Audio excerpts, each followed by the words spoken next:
Guys this is my third look, যেখানে একটা blue hair band আর এত সুন্দর এতগুলো কালার্স নিয়ে আমাকে কি সুন্দর স্টাইল করেছে। দেখো অ্যাসিমেট্রিক ট্রেন্ডি নেকলেসেস যেরকম দেখতে পাই, আর এটা যদি দেখতে পাও এটা একটা বড় মট চেন, কিন্তু এটা আমাকে দিদিরা আইডিয়া দিল যে আমার বেস্ট কামার বাম হিসেবে পরার জন্য।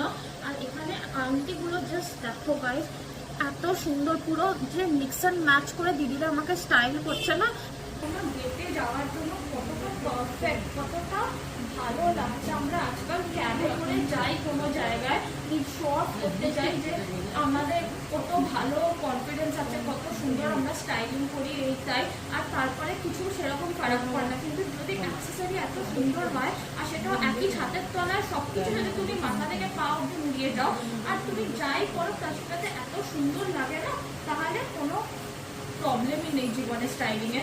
সব স্টাইলিস্টে ছুটি করে দাও, এআইকে ছুটি করে দাও আর নিজে সুন্দর করে যাও স্টাইল করো নিজ জুয়েলারি এসে।